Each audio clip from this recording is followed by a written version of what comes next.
Hey everyone, welcome to another episode of Live with Virginia NORML. I'm J.M. Padini, the Development Director for the National Organization for the Reform of Marijuana Laws and the Executive Director of your favorite chapter, Virginia NORML. It's Friday, March 3rd, 2023, and you know what that means. It's time for us to talk all things cannabis in the Commonwealth and, of course, answer your burning questions live. Friends, what have you been up to this week? Hello, Ellie. Happy rainy Friday to you as well. Thought I'd peek out the window and see if it's still raining. It don't look like it's raining, but it isn't. No, it's not an attractive color out there. Very gray. I mean, that's not true. I love gray. Hey, Skyline. Good to see you here. Hello, Fred. Welcome back, friend. All right, everyone. Kind of a slow news week until today, and that's okay. There's been a lot going on. Everyone's trying to recover from the Virginia General Assembly and just get back into doing all that work you forgot about when we were busy legislating real quick in 30 days. Hey, James, good to see you. Hello, George. Nice to see you here, a supporter since 1983. Hello, Kimmy. Good to see you as well. Hi, Sherry. Happy Friday, friend. All right. Hey, you know what I should be doing at the top of every show, and I'm really bad at remembering? I should be telling you this. First of all, thanks so much for watching. Second, wherever you're watching, make sure you hit that like. Wait, that's over there. That like, yeah, somewhere over there in that corner. Hit that like button. And then whatever platform you're on, make sure you are following NORML. Hit that like, follow, and subscribe button so that you never miss when NORML goes live, because we do it all the time. We got things to tell you. All right. Listen up. I think what is most notable, and I will start with this, is that today the Justice Department updated the available information regarding the issuance of those presidential pardon certificates. A few months ago, President Biden made history by indicating that he would pardon all federal simple marijuana possession charges, offenses. And we've been waiting months and months for that process to get underway. And finally, the DOJ put out a statement today, and the notice is on the website. You can read it. Just click through and read our blog, and you'll get the link to the website for the Office of the Pardon Attorney, which published today in the Federal Register, stating that the agency has developed the form to collect the information for these potential pardon recipients. And interestingly, the office estimates that as many as 20,000 people may apply to receive pardon certificates. So, despite the timeline, despite the update, the timeline is still unclear, but the Office of the Pardon Attorney is collecting public comments on this process until April 3rd. So you can go submit comments. It tells you things like, hey, here's the name of the form and here's what's in it. So good news, no hard timeline, but still good news that at least progress is being made relating to these presidential pardon certificates. The certificate in and of itself is important because possessing that certificate is what provides the proof that one's conviction has been pardoned under the terms of the president's proclamation. So glad the federal government's moving on this issue. Look forward to them moving even faster soon. Hey, Lloyd, good to see you. Dan's got jokes. Why did the fish get kicked out of the school? He got caught with seaweed. See what you did there, Dan.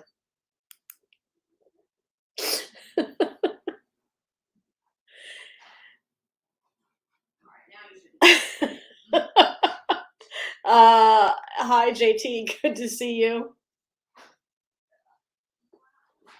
Um, oh, in West Virginia. You're in West Virginia, in West Virginia, George. Good to know. Hey, JC in Virginia Beach. Skyline. So glad you asked this question. I brought this up to my colleagues recently and said,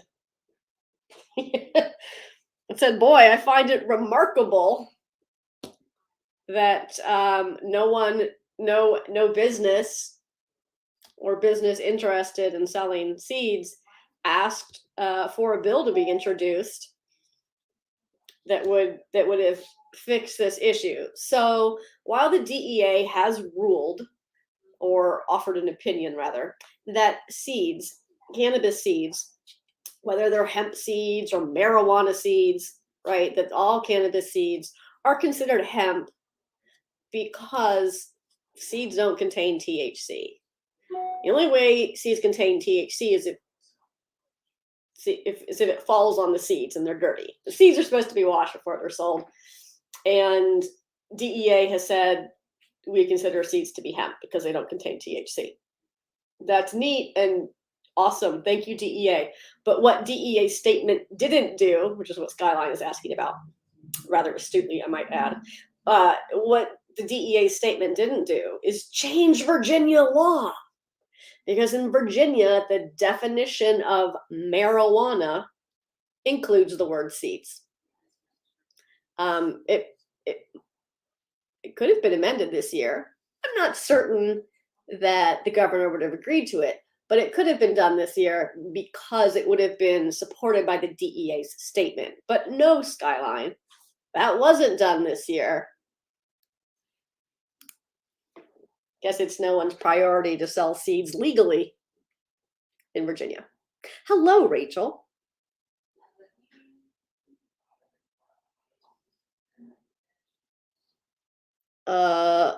Hey, Barry. Yeah, industry stuff is neat, isn't it? Hey, Nick in Ohio.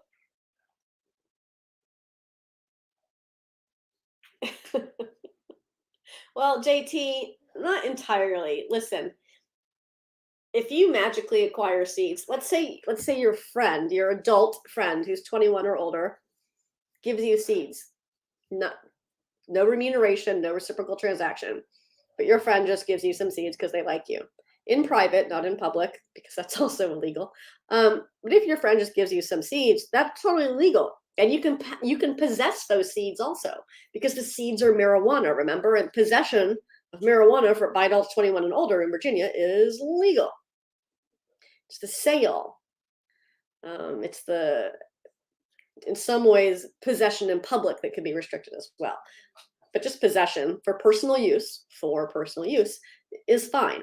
So you can possess seeds legally. It's just how do you get them? And right now, it's not legal for you to go to a nice store in Virginia and purchase them. Doesn't mean it's not happening. Just telling you it's not what Virginia law permits. So, yes, free seeds are permissible, but remember, do it in private.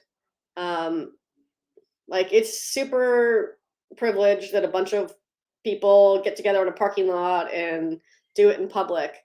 But do you really want to be that guy that's like, yeah, I've staged this massive public seed giveaway that's violating a number of laws in Virginia, and no one went to jail, and that was my priority today. Meanwhile, those young people in a different neighborhood, they're still getting arrested for doing the same thing. Like, let's not be those people, okay? Maybe, just saying.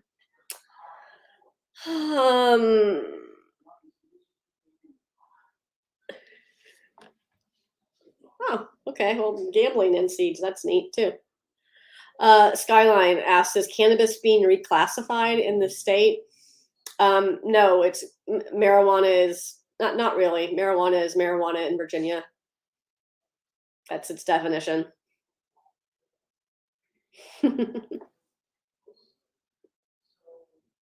Yeah, I know, Marcy. There are a lot of people that do giveaways, and that there are a lot of people that sell cannabis in Virginia. Like, there's a lot of issues. But look, we don't represent industry. We only represent consumers, and consumers deserve to, number one, know the truth. That's why you're here, is to ask us what's on the books, right? What you can do, what you can't do. And consumers deserve transparency. You also deserve not to be treated like second-class citizens, particularly for doing something that's now legal for adults 21 and older. That's the work that we do here at NORML. I understand that the work that NORML does not always comport with industry or business objectives. That's not what we do. And consumers deserve to know that what's on the label is what's actually in the package. I'm just going to say that. Okay, listen, Joshua. Okay, I'm going to bring this up. So someone mentioned, a raffle for seeds. First of all, raffles are covered under gambling law. So that's something else entirely. Now, can you do raffles in Virginia? Yes, but there are provisions and regulation and code specific to what Virginia considers gambling. So you always want to review those before you get into something that's technically governed by gambling laws. A free to enter raffle. So look, is anyone out there policing that? Probably not, but we're not here to tell you what you can get away with. We're just here to tell you what it says. And if you are giving your email address in exchange for something, that's a reciprocal transaction. So just think about it like that. Like, you see these seeds giveaways in parking lots. You're like, oh, well, can I have your email address? Can you sign up on this thing? Whatever. That's a reciprocal transaction. Reciprocal transactions for the exchange of cannabis are not permissible in Virginia under current law. Just saying.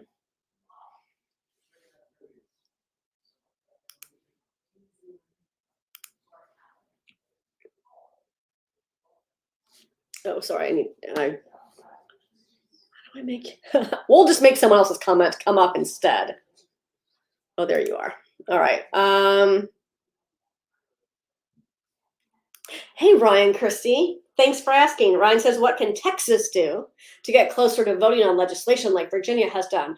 First and foremost, Ryan, join Texas NORML. Did you know that my colleague, Jax, my colleague at NORML, Jax, she runs Texas NORML. She's awesome. So I'm going to tell you these two things, and Jax is going to tell you the same thing, right?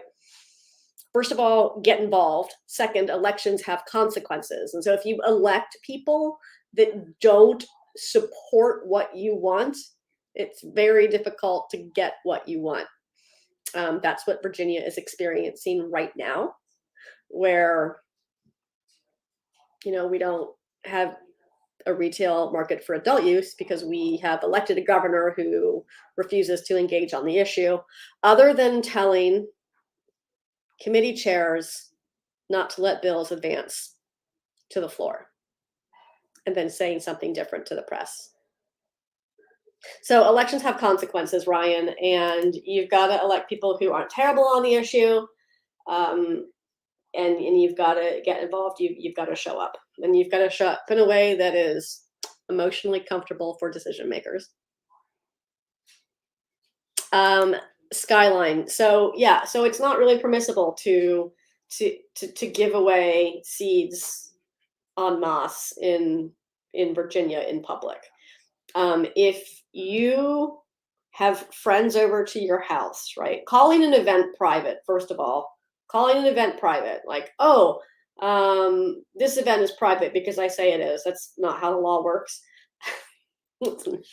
Just go read it yourself. Calling an event private doesn't make it private. And when you say, oh, well, they have to buy tickets to get in, great, that's a reciprocal transaction. So you're already violating the law again there. Now, if you just want to give seeds to people for no reason, you could do that in private, like in your house in private. But if it's somewhere that the public has access to, then that's in public. So, think about it like that. If you give it away with a purchase, that's a reciprocal transaction. If you say, give me your email address and then I'll give you seeds, that's remuneration. So yes, you could do it, but you got to do it, in private.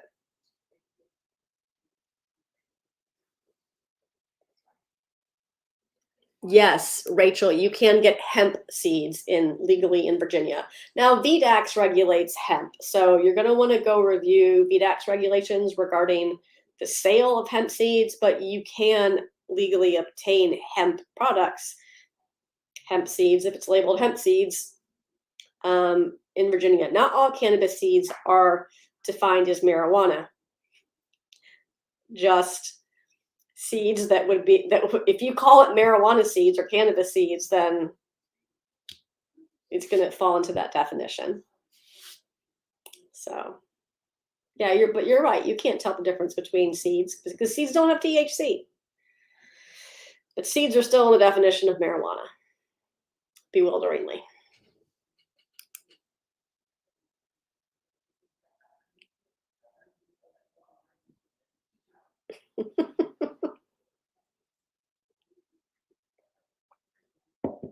Hey, JT, that's a astute comment you've made. JT says, do politicians realize that keeping cannabis illegal is promoting the underground to make their state's money instead of them? I don't know. You'd think they would. If you want cannabis, you can find it almost anywhere. I mean, that's exactly the point that we've made over and over again this session in particular, JT, is that the question is no longer about legalizing cannabis. That was asked and answered way back in 2021. That ship has sailed. No one's putting that toothpaste back in the tube, no matter how much retiring Senator Tommy Norman may think that's a fun talking point to get up and waste our time with on the Senate floor. No. So, you'd think people who purport to be politically savvy and maybe have national aspirations understand that that's still the missing policy principle to be enacted in legalization in Virginia. We permit possession and consumption. We even permit personal cultivation, but we do not yet permit retail sales.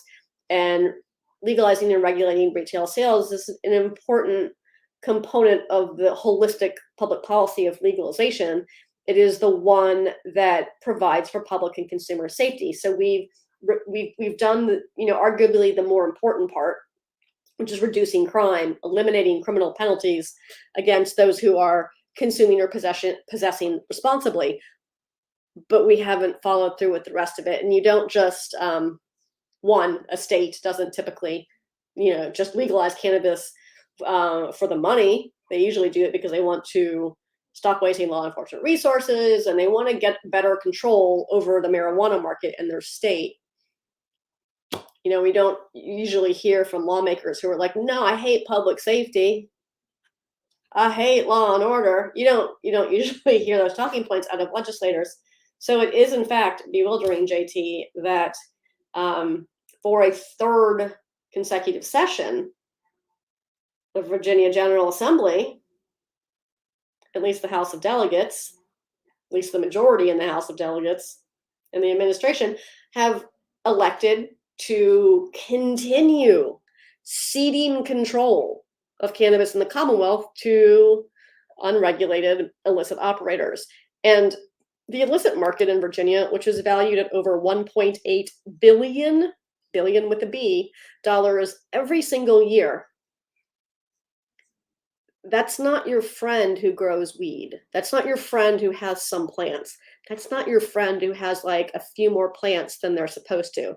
That's organized crime.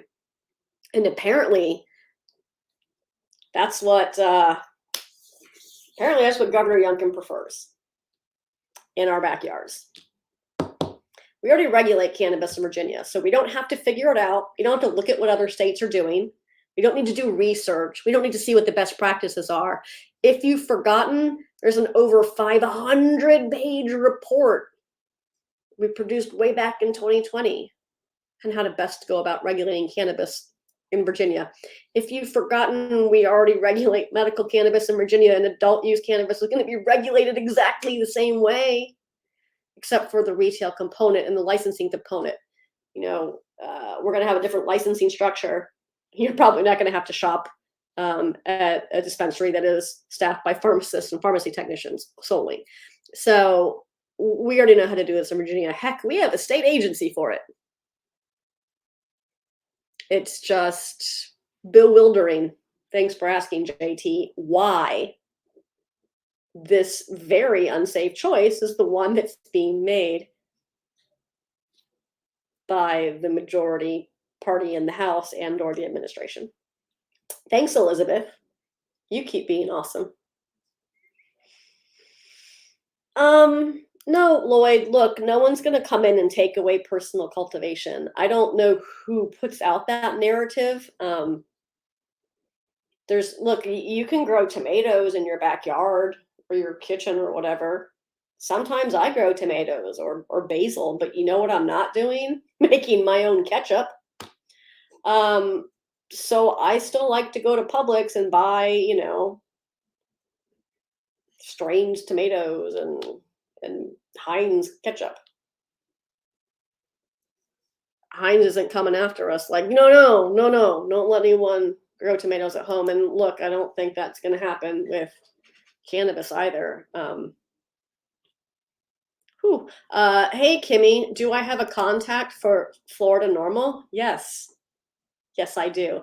Kimmy, you can just shoot us an email at chapters at NORML. That's chapters at NORML, NORML.org. And Cassidy or I will respond with the contact info for NORML of Florida. It's also going to be on the NORML website at norml.org/chapters. Scroll down to Florida, and there'll be an email contact for NORML of Florida there as well. Yeah.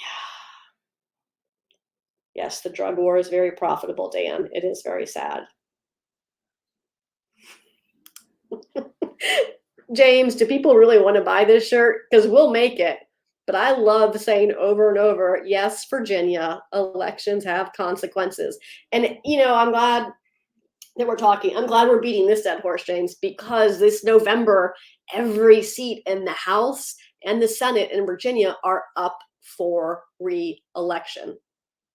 Every seat, all 140 seats this November in Virginia. Now, we have a candidate questionnaire, and we have a voter guide. I forgot where I was for a minute. We have the Smoke the Vote voter guide. So we will have all the information on the candidates for you before you head to the polls, and we'll have some information even before you head to those primaries in June as well. So make sure you're taking a look at that. I promised we would refresh the candidate questionnaire after session. Of course, I don't think anything's changed since last session, so the form's probably going to be exactly the same. Just going to put 2023 on it instead of 2022. But we will have that available. So if anyone is going to a candidate event, a meet and greet, a town hall, a fundraiser, you can say, hey, make sure you take this survey so we can put your information on the website.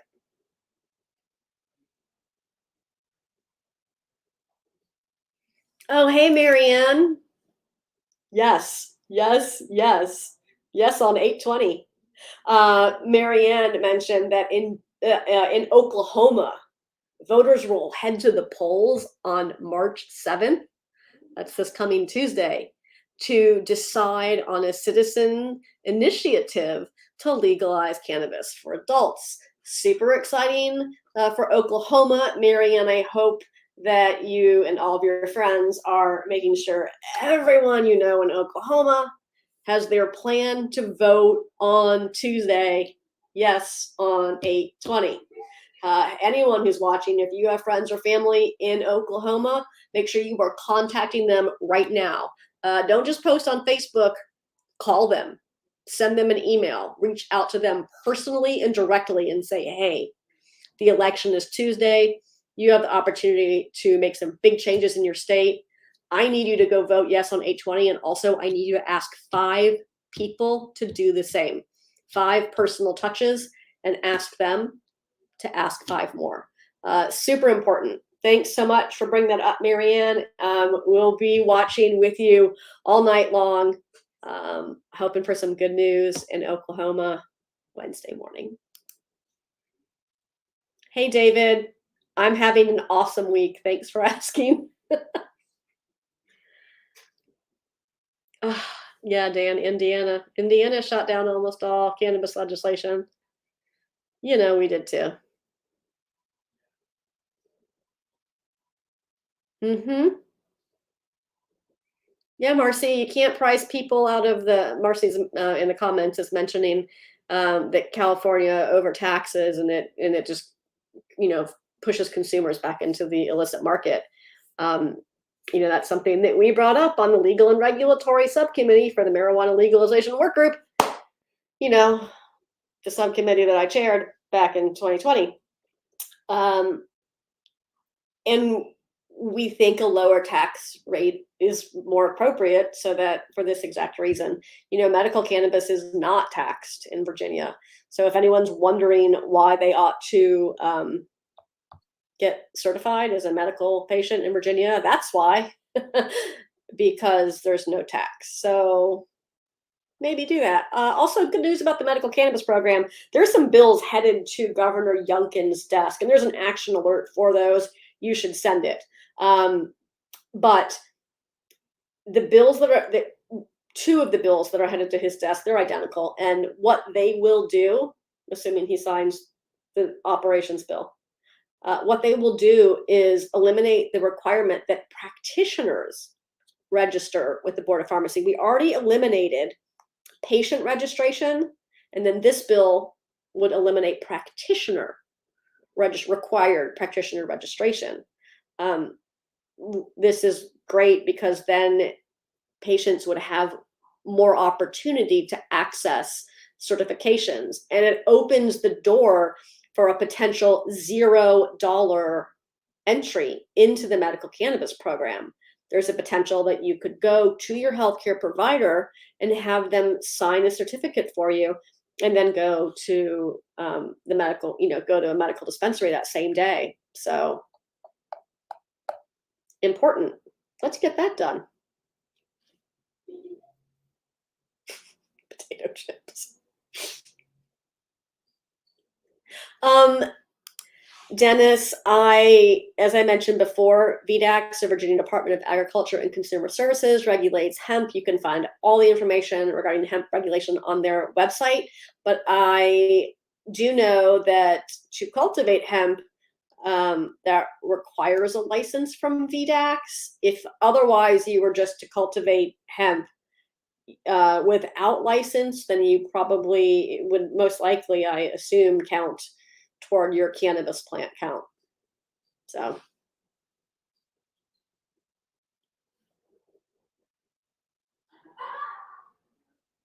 I don't know, Lloyd. I think that our legislature, our administration is blocking our adult use market. I think that is the actual issue. Not I know. Rachel, I'm glad you're here for it.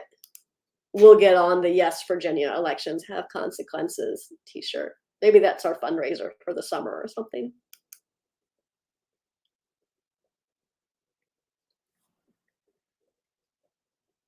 Oh, wow. So I'm going to mention again, NORML's pro-consumers.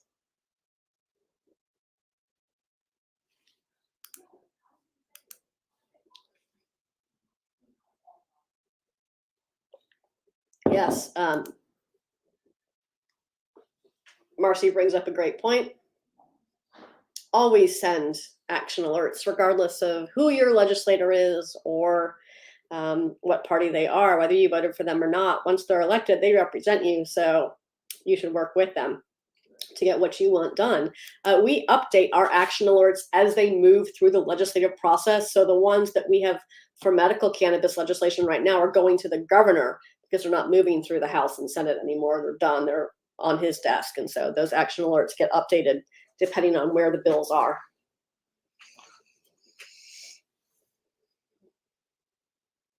Oh, thank you for sharing that alert, Cassidy and or Ben. Ooh, drunken Yoda. First of all, you had a white normal hoodie? That sounds dangerous. You should get a black one. We have black hoodies now, and black t-shirts in the normal store. You can find that at store.normal.org. Yeah, you'll probably get this one there. It's from the Aspen Legal Seminar.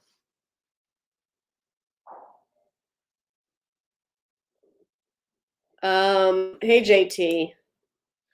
JT asks, can you go to a doctor in a different state to get a medical certification? It's typically by the state.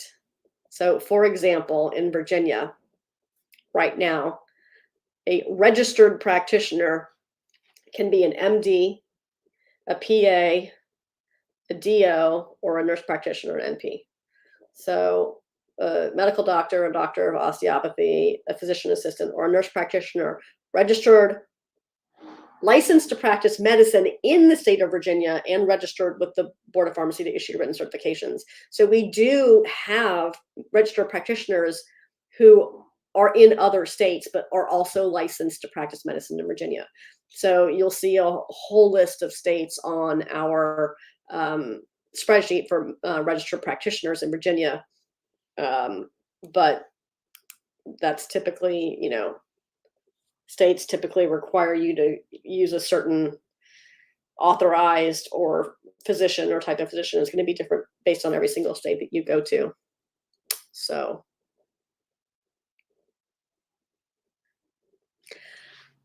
Charlie, yes, Maryland is making Virginia look ridiculous, and I am here for every single second of that. It is delightful. Super proud of Maryland prioritizing what voters want and ensuring that they are ready to begin retail sales July 1 of this year. Their governor has been clear. Voters voted to legalize it, and they expect sales to begin. And so sales will begin on July 1st of this year in Maryland for adult use retail. They have a lot of other smart proposals in their legislation, but I think that July 1, making sure that existing operators can sell to adults is really smart. It's a pragmatic approach. It's literally what every state does when they expand from medical to adult use, because I don't know, maybe we could care about consumers at some point in this process instead of this constant whining and complaining about who gets to make money first or next off of them. You got to take that argument somewhere else because we don't represent industry here. Whew. James.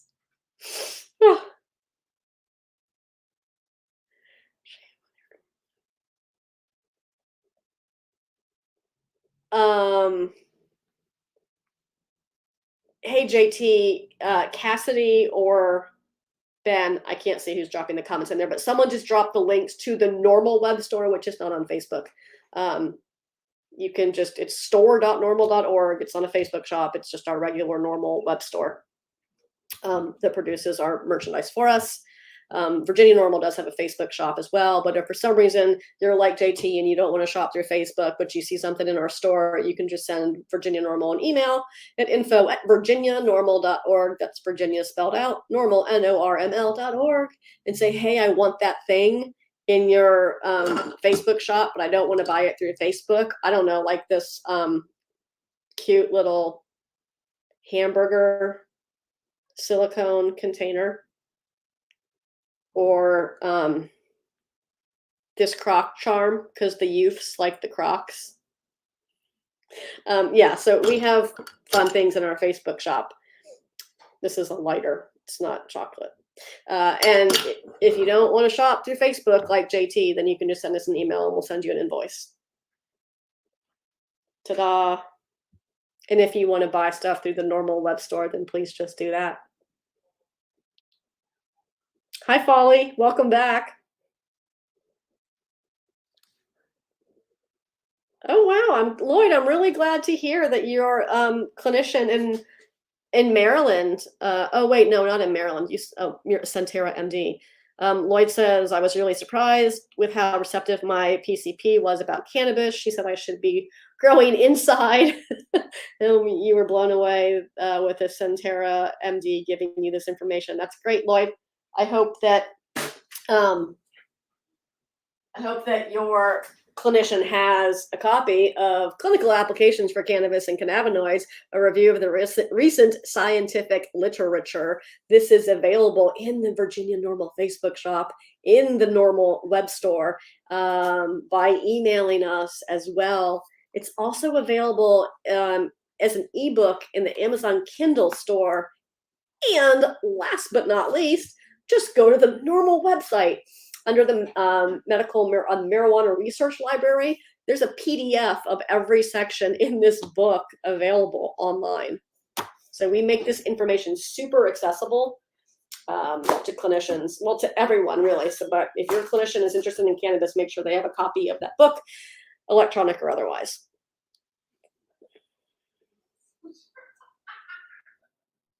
Hey, Michael. So I was surprised, but also not surprised. So there's an Axios article about the number of patients participating in Virginia's medical cannabis program.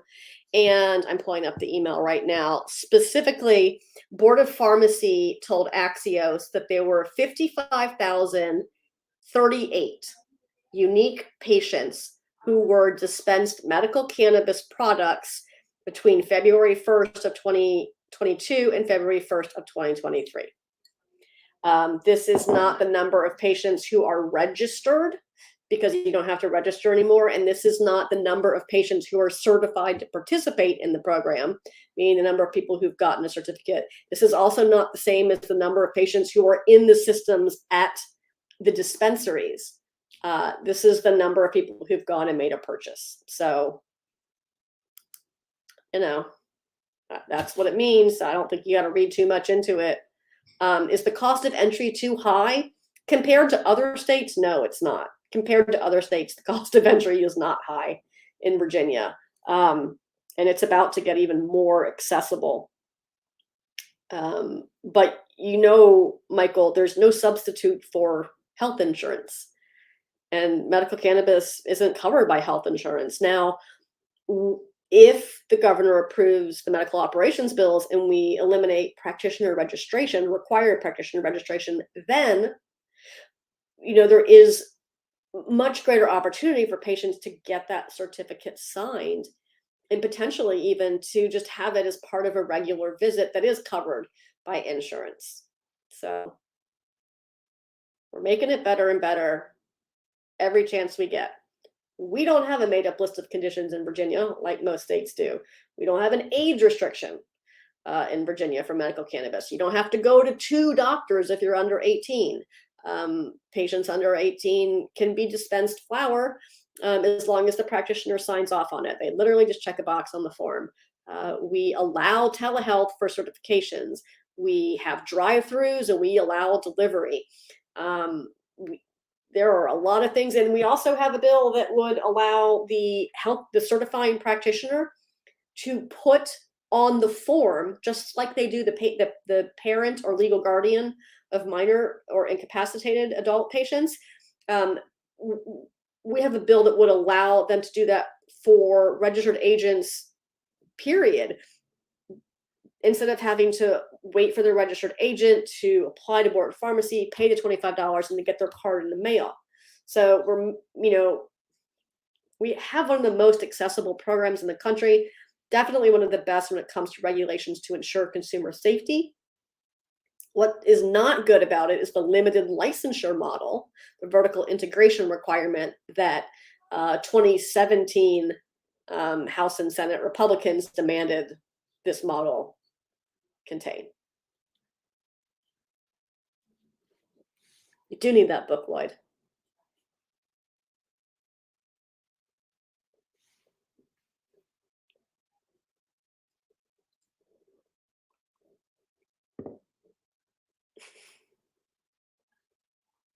Lloyd, I can't believe you had to pay that much to get certified. That's crazy. Whew. We have a list of providers on our website. We have providers that you can click and schedule with to get your appointment either in person or by telehealth. And we have a list of practitioners from the Board of Pharmacy website that we update pretty regularly and include more information. So our list is sorted sorted by zip code and then alphabetically by practitioner name, because I don't know, otherwise, if you go to the Board of Pharmacy website, it's just sorted alphabetically by last name. And that's not how I'm going to choose a healthcare provider, by their last name. I want to know where they are and maybe what their specialty is. So we include a bit more information on our version of that spreadsheet. We sort it in a more user-friendly format. We include if they have a specialty, like if they're a psychiatrist or an OBGYN, then we'll put that information in there. We'll put in their website, email, and phone number if that's available as well. So there's that info for you. Oh, thanks for sharing that, Cassidy and or Ben. I guess it's just Cassidy because I just see Cassidy in the. Sorry, I made you two people today, Cassidy.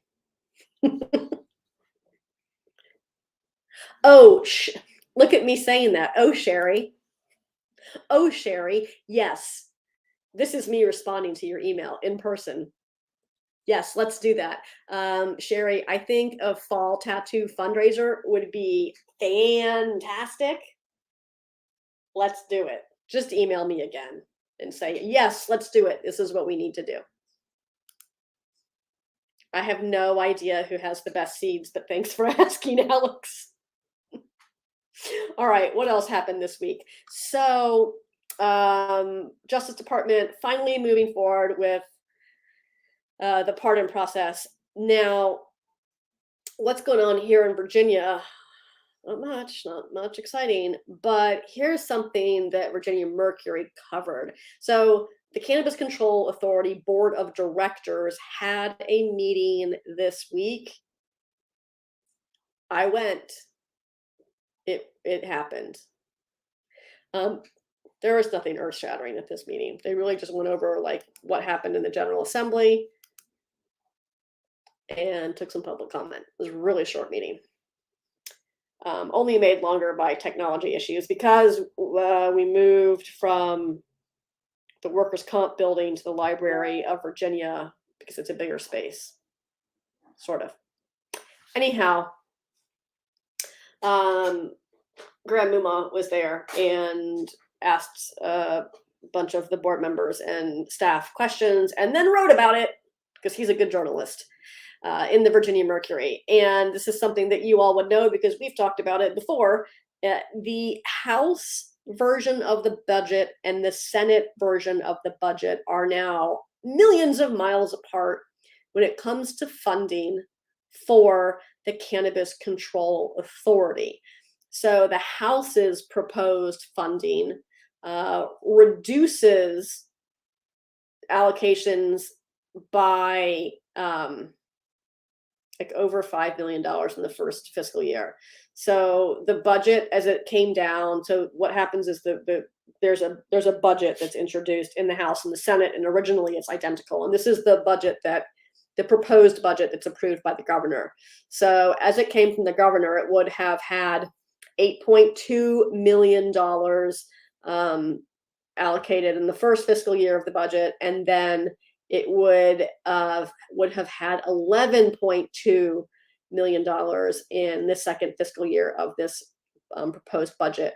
And the House just butchered it and said, no, you get $3 million in fiscal year one and $3 million in fiscal year two. Okay, let's all remember that the Virginia Cannabis Control Authority is legally required to take over the medical cannabis program. So people kind of need to work there and get paid, you know. So why did the House strike out these larger amounts that were included in the budget as proposed by Governor Youngkin? Who knows? They probably think it's a political bargaining chip. Now, of course, it's unclear if it's going to be included in the final budget, this reduction. The Senate has a much different take on it. The Democratic-controlled Senate budget plan boosted the funding to the CCA by an additional $6 million and provided an additional $1 million in local grant funding for cannabis youth prevention programs. Now, there has been funding for public safety programming already allocated to CCA, and this is an additional amount as well, but that wasn't included in the House budget, nor was adequate funding for the CCA. So hopefully they can come to a agreement on what would be appropriate.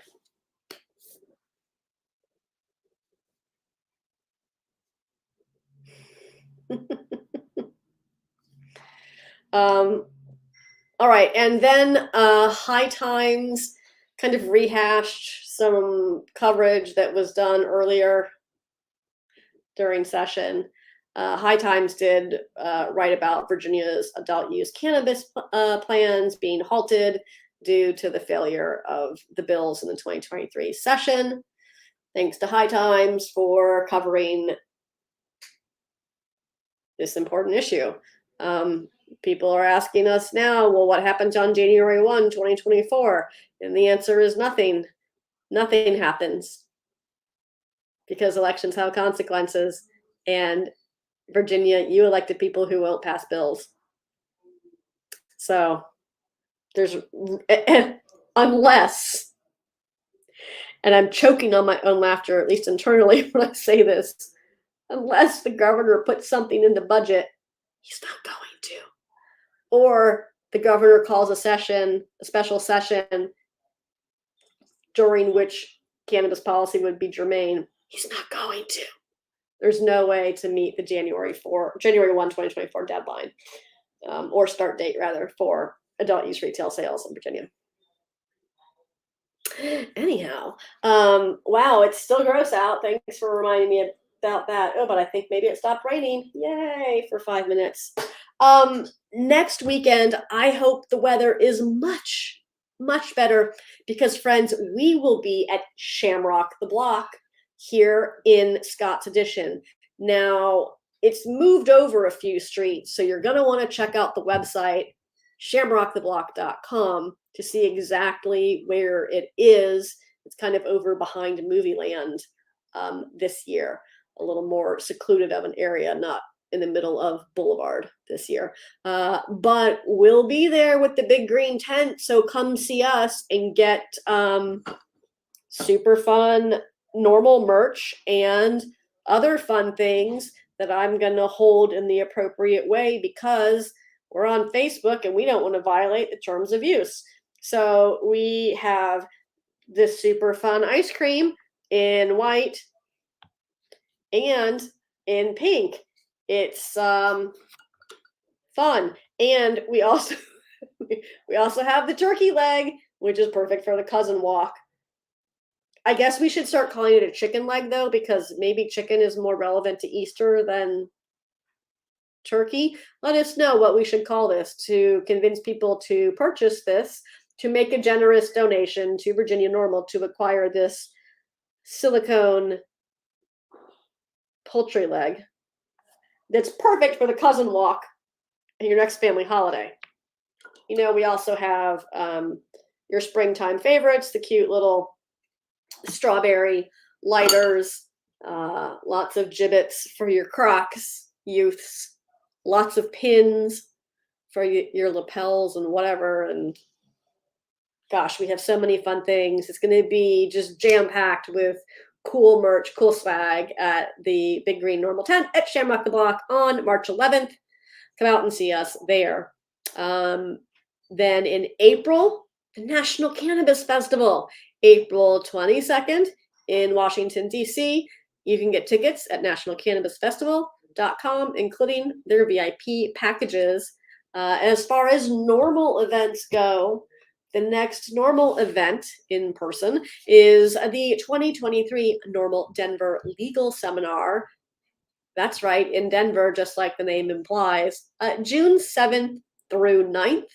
Of course, non-lawyers are welcome to attend, and we have a big fundraiser dinner planned on behalf of NORML at the Marijuana Mansion. Tickets are available for that and for the seminar itself at norml.org/Denver. I hope to see you there.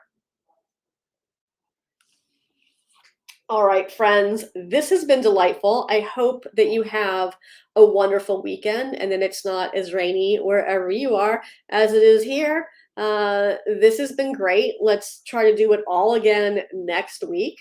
But before you go, be sure you hit that like, follow, and subscribe button so you never miss when NORML goes live. Friends, as always, this has been an absolute blast, and thanks so much for watching. Bye-bye.